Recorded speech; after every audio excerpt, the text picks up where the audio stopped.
Olá, você de casa! Ui, não pode falar alto, estamos gravando de noite. A criança tá dormindo, sabe como é. Eu sou o Oli. Eu sou a Dasha. E esse daqui é o canal Oli Dasha Pensando Alto, um canal que quase nunca vai direto ao assunto. Pois é, eu agora me espantei um pouco com a minha voz noturna. Ah, esse é um mood noturno de fala aqui em casa. É, nossa. Então não diferente. assusta se esse vídeo ficar parecendo meio que um ASMR. Mas se você tá clicando aqui, caiu de paraquedas, porque você quer ver o que uma russa vai achar do Raul Seixas, a gente escolheu falar sobre o Raul Seixas nesse vídeo porque a gente fez um vídeo muito parecido com o Belchior. Aliás, o Belchior não participou, né? O Belchior foi o tema. Mas se você quiser dar uma olhada, vai estar aqui para você ver também. E devido aí ao sucesso desse vídeo, as pessoas pedirem mais cantores, mais pessoas aí da música popular brasileira, eu aproveitei e separei aqui um pouquinho sobre a história do Raul Seixas. E é muito difícil falar sobre esse personagem da nossa música, da nossa cultura, porque eu acho que ele tem uma das legiões de fãs mais fiéis de todos os tempos. Nossa. Já fazem 31 anos, aliás, vai fazer 31 anos agora que... daqui a pouquinho, 5, 4... Vai fazer 31 anos que ele morreu esse ano e as pessoas ainda têm a obra dele muito viva e as pessoas pedem, é uma tradição. Caramba, Se morreu tiver... junto com a União Soviética. Olha aí, tá vendo? Ele morreu em 89. Interessante. Então ele, até hoje, se tiver alguém tocando violão, a chance de você escutar alguém gritando "toca Raul" é grande. Eu escutei essa frase muito no Brasil e sem instrumento musical por perto. É como se fossem as pessoas às vezes se cumprimentando. Toca Raul. Toca Raul, toca Raul, toca Raul. E é quase um clã, né? Dá pra chamar essa galera de a sociedade alternativa, que era algo que ele pregava. Mas para entender um pouco do que foi o Raul Seixas e o porquê que ele bagunça tanto ainda a cultura até hoje, né? Ele mexe aí com as emoções das pessoas. É preciso entender ali o momento onde ele nasceu. E ele foi um dos caras que prestou atenção e trouxe o rock pro Brasil. Tanto que ele é conhecido como o pai do rock aqui. Sério? Olha só. Então quando ele era moleque, ele era mega fã do Little Richard, do Elvis Presley, do quem mais? Chuck Berry. Então ele escutava essas coisas, tinha um estilinho dele rebelde, usava umas camisas com a gola pra cima, porque ele queria ser rockabilly. Ele nasceu que ano, você sabe? Ele nasceu em 1945 ou 44, se eu não me engano. Acho que 44. Então ele... Com certeza tem um fã me corrigindo aqui nos comentários. Certeza. Então ele nasceu em 44 e ele nasceu na Bahia. Ele é baiano, ele é de Salvador. E aí ele cresceu ali, né, numa família ok, acho que dá pra chamar de classe média. Então ele tinha bastante acesso à música de fora, assim. E ele é um dos fundadores do fã-clube do Elvis na Bahia. E aí ele se vestia, fazia as paradas meio que igual a ele. E aí ele foi crescendo e ele veio para São Paulo com um grupo musical. Mentira, ele foi pro Rio de Janeiro primeiro. Ele foi pro Rio de Janeiro com o grupo dele. Aí depois ele acabou fazendo uma banda de apoio pro Gerry Adriani, que é um cantor famoso dos anos 60. E a partir daí ele foi calcando o passo da carreira dele. Mas é interessante porque ele era um artista cheio de altos e baixos, porque ele era muito inconstante, era muito maluco. Inconstante de cabeça? Você quer dizer? De tudo, de humor, de tudo. Então ele era um cara muito intenso em tudo e ao mesmo tempo questionador, provocativo. Tem uma entrevista com uma das companheiras dele, que ele teve várias né, no decorrer da vida dele, que disse numa entrevista que ele foi morar junto com ela durante um tempo, durante tipo, uns dias, e ele queria mostrar pra ela o quanto que ele era rock and roll. Então, eu sou rock and roll demais, ele já tinha fama e tudo mais. Sim. E aí, morando junto com ela, ele deixou a música ligada, tipo, no talo. Todos os dias, ele acordava, pá, botava o rockão assim, altão, e ficava escutando. Até que ela falou assim, meu, sei lá pro 5º dia eu não aguentava mais aquela música alta. E falei pra ele, porra, você podia abaixar um pouquinho? Aí ele falou, oh meu Deus do céu, graças a Deus você falou isso, eu não aguentava mais essa música alta. Eu tava te testando, eu queria ver até onde você ficava de boa. Tipo, eu queria que você me falasse pra eu parar com essa música. Que teste é esse? Então, que teste é esse? É muito pra louco. Quê? Tem uma outra também do cara que é o maior colecionador, eu esqueci o nome dele, mas ele é o maior colecionador de itens do Raul Seixas. E aí já no final da vida, ele já tava assim bem debilitado e tudo mais. Ele foi visitar ele no apartamento, ele falou, cara, eu entrei, vi que ele tava mal, sentei com ele colocou na TV um filme do Elvis Presley e a gente ficou assistindo. Eu devo ter ficado umas 2 horas sentado com ele. Aí chegou uma hora que eu falei assim, bom, Raul, preciso ir embora, tô indo nessa. Levantei, ele falou que com a porta ainda meio cerrada, ele botou a cabeça e falou assim, cara, essa foi a melhor conversa que a gente teve a vida inteira. Muito obrigado. Então, e fechou a porta. Então isso dá pra explicar. E assim, ele era um cara que ele adorava brincar com as ideias, ele entrava de cabeça nos assuntos, ele tipo, explorava pra caramba aquilo ali.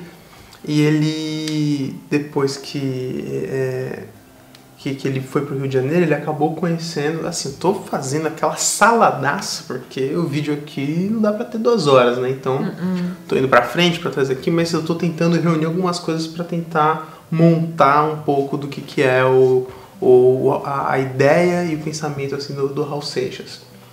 Então, ele adorava provocar o pensamento das pessoas. Então, era realmente o tempo inteiro provocando, medindo, testando, fazendo. Então ele arrumou confusão com um monte de gente, arrumou briga com um monte de gente, mas ele teve algumas parcerias de muito sucesso. E eu acho que uma das principais foi com o Paulo Coelho, que é aquele escritor super famoso. Sim. Que quem está assistindo a gente, para vocês terem uma ideia da importância, ele não é só um vendedor de livros, ele não teve um best-seller. O livro dele, O Alquimista, vendeu mais que O Senhor dos Anéis, vendeu mais que Harry Potter, vendeu mais do que qualquer outro livro que você colocar aí embaixo que tenha sido escrito por alguém. Meu Deus. Mas eu lembro muito bem essa época de Paulo Coelho. Nossa, quando todo mundo ficava lendo, devorando os livros. Pois é, estima-se que O Alquimista vendeu mais de 150 milhões de cópias.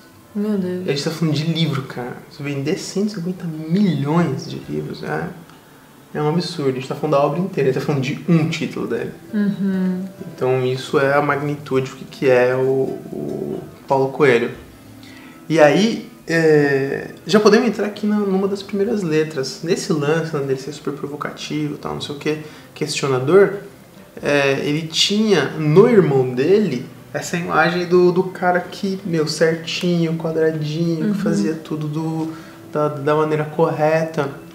E que inclusive foi o cara que, quando ele tava na pior, porque ele teve problemas assim, amor, muito sérios com álcool.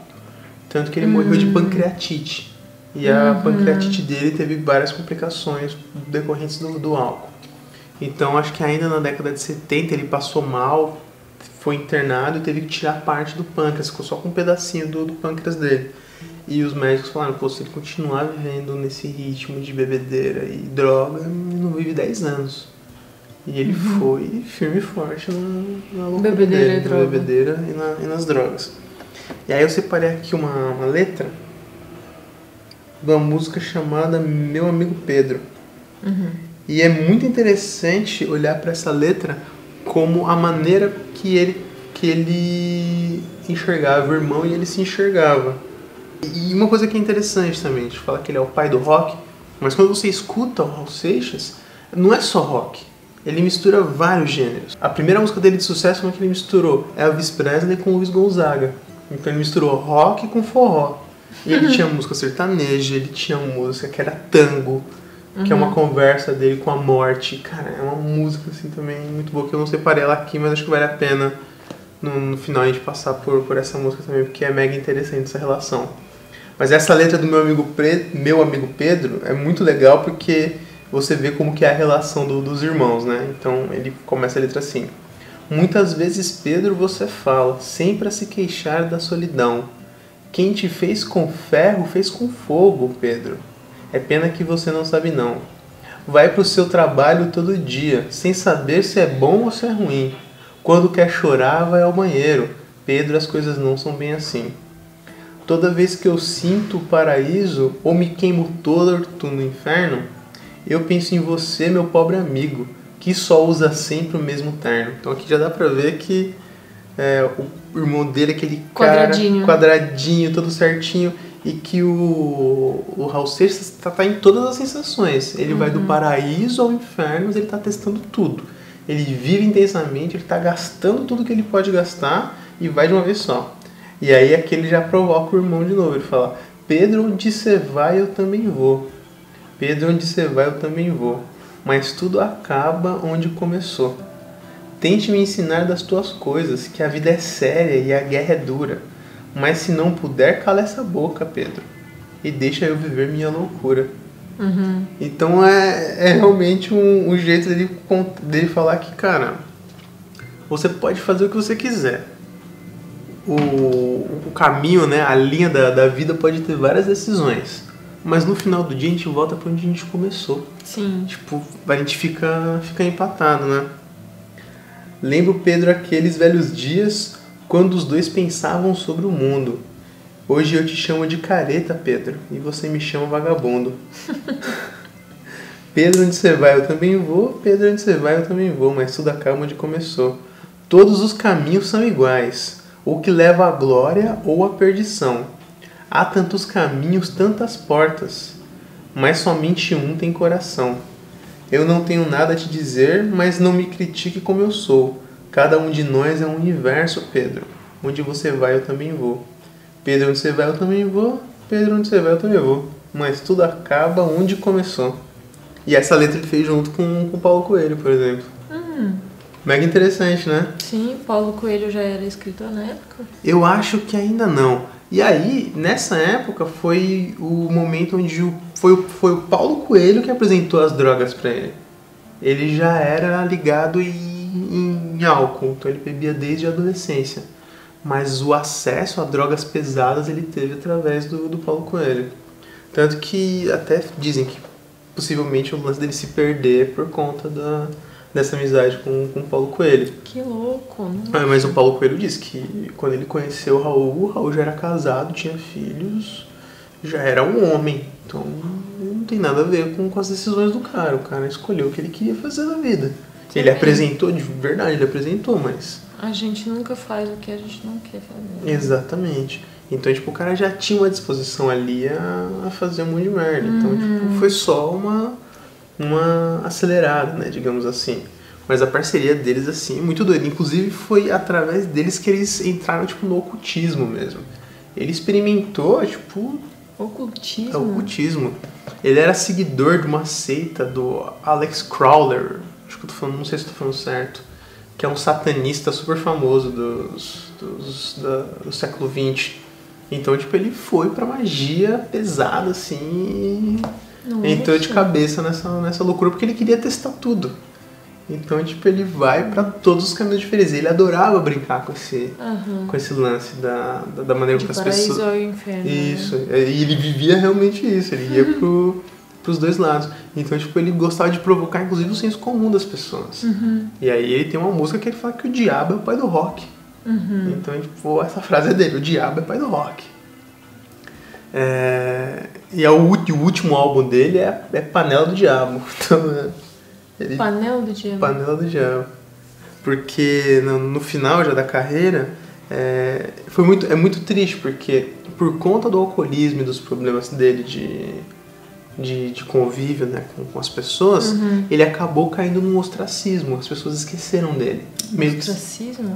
O ostracismo é um termo político que é quando a pessoa ela perde os direitos, ela é isolada, ela é afastada. É um termo grego. Mas ela é um sinônimo de isolado, esquecido, deixado de lado.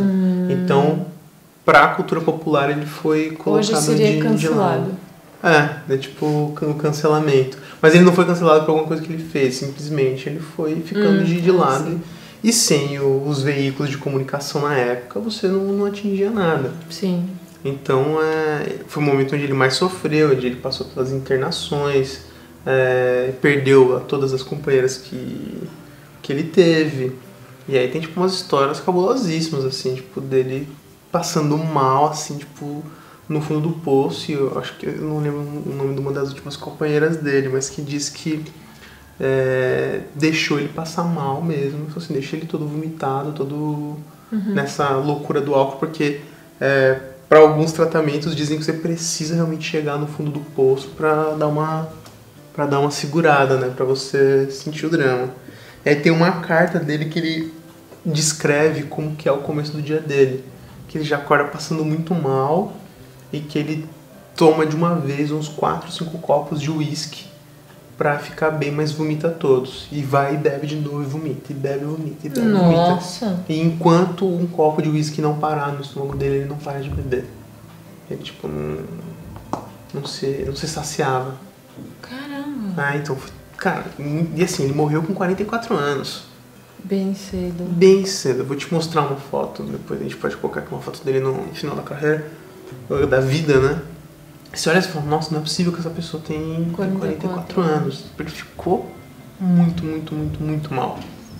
E no meio, né, desse caminho, tipo, a ascensão dele ao sucesso, né, a chegada dele ao sucesso, demonstra também a maneira como ele lidava com as coisas e com a vida, né? Sempre de maneira filosófica, provocativa e tudo mais. E a segunda música que eu separei aqui é justamente uma reflexão, e é a música que fez ele fazer sucesso. E uma música que ninguém acreditava que fosse estourar, que fosse dar certo. E assim, gente, ao invés de eu colocar aqui a música pra Dasha escutar por conta de direitos autorais, eu vou conversando com a Dasha e recitando aqui a letra. E o álbum dessa música é o Krieg Rabandolô. Putz, todas as músicas assim são muito interessantes, são muito, muito maneiras. E isso aqui é realmente uma conversa geral da vida dele. Que assim, eu devia estar contente porque eu tenho um emprego, sou o dito cidadão respeitável e ganho 4 mil cruzeiros por mês. Eu devia agradecer ao Senhor por ter tido sucesso na vida como artista. Eu devia estar feliz porque consegui comprar um Corcel 73. Eu devia estar alegre e satisfeito por morar em Ipanema depois de ter passado fome por 2 anos aqui na cidade maravilhosa. Eu devia estar sorrindo e orgulhoso por ter finalmente vencido na vida, mas eu acho isso uma grande piada um tanto quanto perigosa. Eu devia estar contente por ter conseguido tudo o que eu quis, mas eu confesso abestalhado que eu estou decepcionado. Porque foi tão fácil conseguir e agora me pergunto, e daí? Eu não tenho uma porção de coisa grande para conquistar e eu não posso ficar aqui parado. Eu devia estar feliz pelo Senhor por ter me concedido domingo para ir à família no jardim zoológico dar pipoca aos macacos. Mas que sujeito chato que sou eu que não acha nada engraçado, macaco, praia, carro, jornal, tobogã, eu acho tudo isso um saco. É você olhar no espelho e se sentir um grandíssimo idiota que saber que é humano, ridículo, limitado, que só usa 10% de sua cabeça animal. E você ainda acredita que é um doutor, padre ou policial e que está contribuindo para o nosso belo quadro social. Eu adoro essa parte da música. Eu é que não me sento no trono de um apartamento com a boca escancarada, cheia de dentes, esperando a morte chegar. Porque longe das cercas embandeiradas que separam quintais, no cume calmo do meu olho que vê a senta e sombra sonora de um disco voador. Então eu adoro esse final, que é porque longe das cercas embandeiradas que separam quintais, porque todo mundo tem essa imagem, né, que você passa pra fora. Tipo, o seu quintal, o jardim, aquele modelinho americano que você precisa passar pra todo mundo que você tá bem, que tá tudo certo. Então, tipo, o mundo é muito diferente por dentro dessa cerca, né? E que e essa exclamação de vida, né? Que eu que não me sento no trono de um apartamento com a boca escancarada, cheia de dentes, esperando a morte chegar. Então, imagina tipo, se ele sentar, tipo... Porque pra ele essa vida é morte em vida, né? É a morte em vida. Você não tem nada para buscar, para conquistar, para fazer. Que pra gente, pessoas normais, tem toda beleza, né, nessa vida banal, digamos assim. Exatamente. É muito louco. E aí eu separei uma outra aqui que fala justamente sobre isso, do lance de mudar e tentar todo dia fazer alguma coisa diferente. E isso é um lema, né, pra ele. Eu prefiro ser essa metamorfose ambulante. Eu prefiro ser essa metamorfose ambulante do que ter aquela velha opinião formada sobre tudo. Eu quero dizer agora o oposto do que eu disse antes. Eu prefiro ser essa metamorfose ambulante do que ter aquela velha opinião formada sobre tudo. Sobre o que é o amor, sobre o que eu nem sei quem sou. Se hoje eu sou estrela, amanhã já se apagou. Se hoje eu te odeio, amanhã lhe tenho amor. Lhe tenho amor, lhe tenho horror, lhe faço amor, eu sou um ator. Uhum. É muito forte isso, né? Muito forte. Eu tava pensando agora que sem essas pessoas que vivem desse jeito, a gente não teria arte. Mas estar por perto dessas pessoas deve ser insuportável. É muito difícil, cara. Ele fala, é chato chegar a um objetivo num instante. Eu quero viver nessa metamorfose ambulante do que ter aquela velha opinião formada sobre tudo. Sobre o que é o amor, sobre o que eu nem sei quem sou. Aí vou pra outra parte aqui. Eu vou lhes dizer aquilo tudo que eu lhes disse antes. Eu prefiro ser essa metamorfose ambulante do que ter aquela velha opinião formada sobre tudo. E aí ele vai aqui brisando. Mas isso aqui resume bem o que é, né? E aí, indo pra a maneira como ele lidava com as relações amorosas dele, ele é um cara que, teve um monte de amante, saiu por aí, fez bagunça e tudo mais. Então tem uma música que fala muito sobre a maneira como ele se desprendeu desse modelo de relação que a gente tem na sociedade, que é Eu Perdi o Meu Medo da Chuva. E aí depois ele tem uma música que ele fez para uma das companheiras dele que se chama A Maçã. E essa música, não sei se você em casa já escutou, mas essa música na verdade ela fala sobre relacionamento aberto. Sobre um tema que eu acho que hoje em dia já é um mega tabu de falar. Eu imagino naquela época o quanto que devia ser chocante olhar para essa letra. Mas ele conseguia falar nas entrelinhas e não ficava claro, mas quando você para pra prestar atenção mesmo na letra, você consegue enxergar essas nuances. Então ele fala assim: se esse amor ficar entre nós dois, vai ser tão pobre, amor, vai se gastar. Se eu te amo e tu me amas, um amor a dois profana, o amor de todos os mortais. Porque quem gosta de maçã irá gostar de todas, porque todas são iguais. Se eu te amo e tu me amas, e outro vem quando tu chamas, como poderei te condenar? Infinita a tua beleza, como pode ficar presa que nem santa no altar? Quando eu te escolhi para morar junto de mim, eu quis ser tua alma, ter seu corpo, tudo enfim. Mas compreendi que além de dois, existem mais. Aí aquele prega o que ele acredita de amor solto, livre, moleque de rua. Que é: o amor só dura em liberdade, o ciúme é só vaidade. Sofro, mas eu vou te libertar. O que eu quero se eu te privo do que eu mais venero, que é a beleza de deitar? Traduzindo, como que eu vou falar pra você não sair por aí transando com todo mundo? Se a coisa que eu mais gosto de fazer é sair por aí fazendo o que eu faço com todo mundo. Ele traduziu, mas ele deixa de um jeito bonito, né? O amor só dura em liberdade, o ciúme é só vaidade. Sofro, mas eu vou te libertar. O que eu quero se eu te privo do que eu mais venero, que é a beleza de deitar. E aqui, Sociedade Alternativa foi uma música que causou um baita problema para ele, porque na época da ditadura militar pensaram que isso era uma convocação a um grupo, a um pensamento contra o governo, e que aquilo ia causar um levante cultural e que ia causar um problema pro regime. Então ele foi convidado a se retirar do Brasil, expulsaram ele daqui. E aí ele teve que fugir para Nova York em 74. E foi aí que ele teve umas outras referências, outras tantas histórias e loucuras. E aí depois ele voltou pro Brasil. Mas ele foi exilado pra lá. E aí o mais doido é que teve um momento, eu vou te mostrar aqui.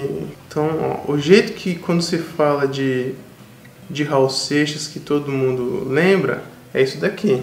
Uhum. Essa cara, eu vou botar também aqui, né, umas fotinhas. E aí um dia, ele nesse lance de ser uma metamorfose ambulante, resolveu, eu vou cortar meu cabelo certinho, vou tirar a barba.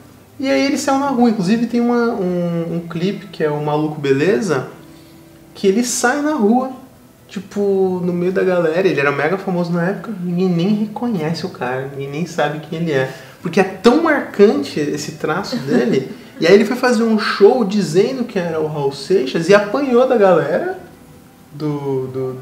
que ele foi fazer, pra quem ele foi fazer o show. Nossa! E ainda foi preso, apanhou na delegacia de novo. E ele falou, mas eu sou o Raul Seixas. Que isso, gente? E aí, não existia CPF? Não, né? aí ele teve que mostrar o documento dele pra galera ver que era realmente o Raul Seixas e não um farsante. Porque ele tava que louco. Muito diferente, quer ver? E ninguém reconhecendo ele. Nossa, por algum motivo eu imaginava ele grandão. Nada, é super mirradinho, pequeno. Não sei, porque é pai do rock, né? É, tu pensa, o pai é um pai gigante, né? O rock? É rock. Eu imaginava tipo um cara da Metallica, sabe? Sim, alguma sim. coisa assim.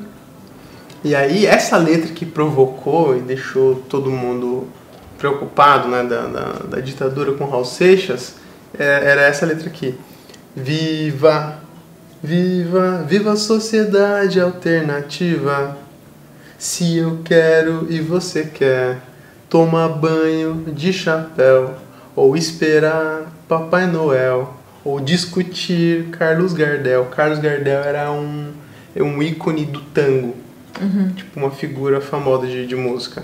Então vá, faça o que tu queres, pois é tudo da lei, da lei. Então era isso, a ideia era tipo, faz o que você quiser, que tudo que você quiser tá dentro da lei. Dentro da sociedade alternativa você faz o que você quiser, liberdade pura.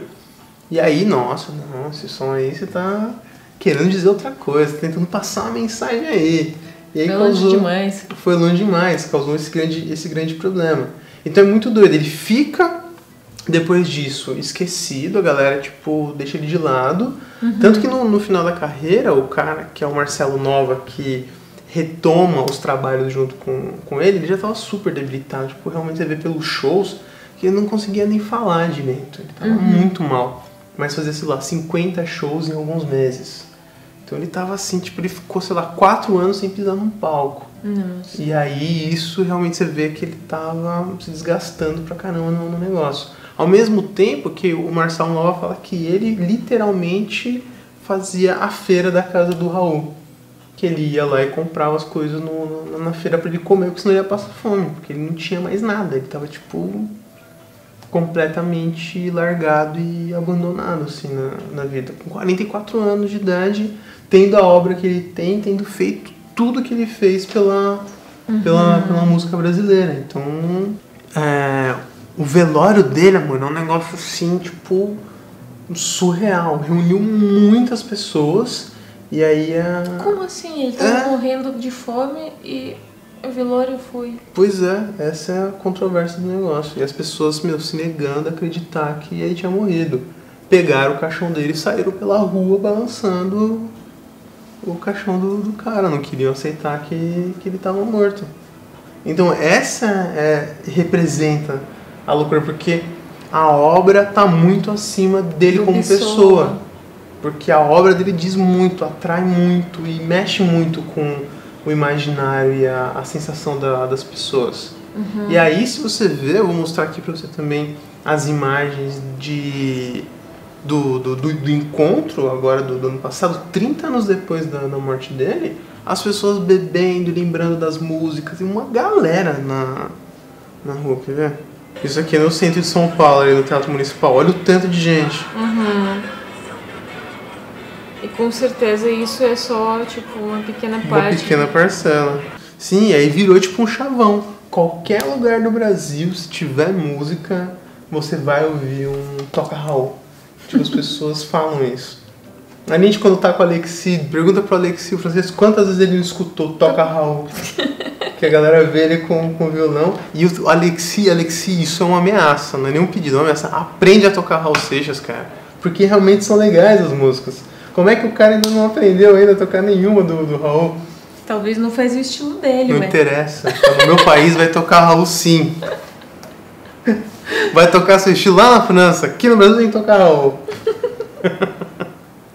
E realmente, putz, cara, e é uma pena que daria pra gente fazer ainda várias outras músicas. Se vocês quiserem, coloca aqui uma segunda parte e coloca a sugestão de letras que vocês querem. Você fez a mesma coisa com o Belchior? Ué, mas vai ter a segunda parte. Então coloca aqui que a gente também pode fazer uma segunda parte do Raul. E aí, se eu ver que vocês animarem, que vocês querem mesmo, eu vou colocar o que eu acho que é a letra mais cabulosa, assim, de você ficar... E Raul, acho que aí você foi longe demais. Que é uma letra tenebrosa. Não vou falar qual é. Mistério. Então se der certo aqui, se eu sentir que vocês curtiram, que tem bastante música, bastante letra pra encher, discutir, fazer uma segunda parte.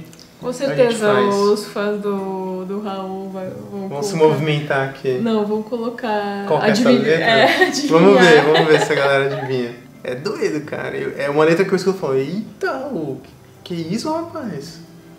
Nossa, mas que angustiante ouvir a história da vida dele.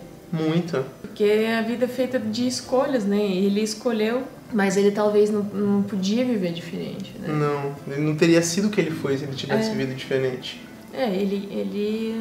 Essas coisas são de dentro, né, da pessoa. Você não se assacia, né, nunca. E aí tem uma entrevista também, né, que uma das companheiras fala que quando ele tentava parar de beber, ele exalava cheiro de flores. E aí uma outra... Exalava? Sai cheiro de flores. E aí a outra companheira falou, não é verdade, era um cheiro doce.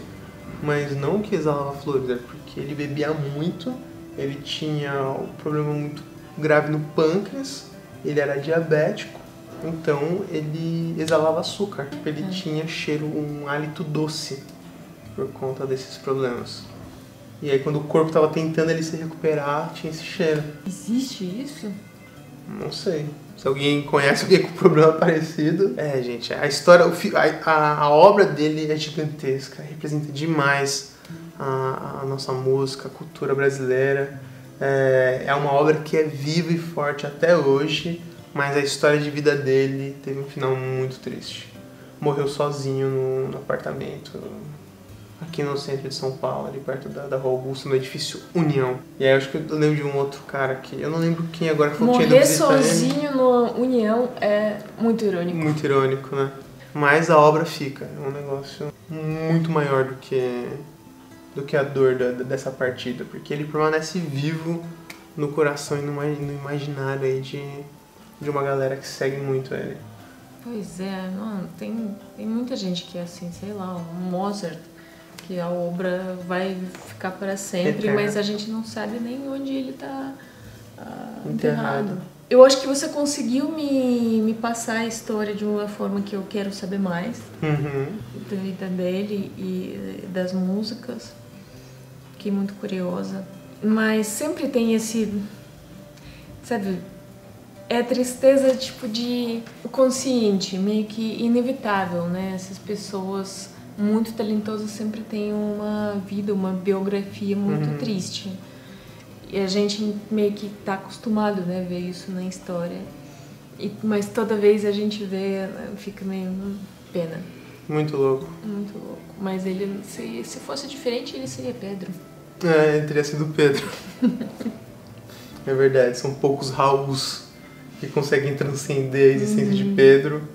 Porque também tem um monte de gente que faz um monte de loucura, mas também não é lembrado e não constrói uma obra. É outro tipo de loucura. É algo que ele não consegue viver assim, sem se expressar, né, na arte. Ele fala, controlando a minha maluquez, misturado com minha lucidez, eu vou ficar com certeza maluco, beleza. O eterno maluco beleza. Até a gente não tá conseguindo encerrar o vídeo. Pois é, não tem palavras, não tem né, palavras pra pra encerrar, não tem como. Tchau, gente. Sigam a gente no Instagram e até a próxima. Tchau. Acho que a gente falou tudo já. Opa, e bastante. É um daqueles vídeos que quem chegou até aqui, a gente sabe que São gosta mesmo. São 3 pessoas aquelas, né? Se você é uma dessas 3 pessoas, comenta que toca Raul. Com vocês vão, muito antes já vai ter esse comentário lá. Então vai ser o primeiro comentário. Vai ser o primeiro. Toca Raul. Não. Pô, que triste. No vídeo do Raul vocês não podem tocar Raul porque o YouTube derruba. Derruba, sim. Então não vai ter Toca Raul, só aqui nos nossos corações. Vamos todo mundo ouvir Raul Seixas agora? Depois desse vídeo? Eu quero ver. A gente não tá conseguindo. Tchau!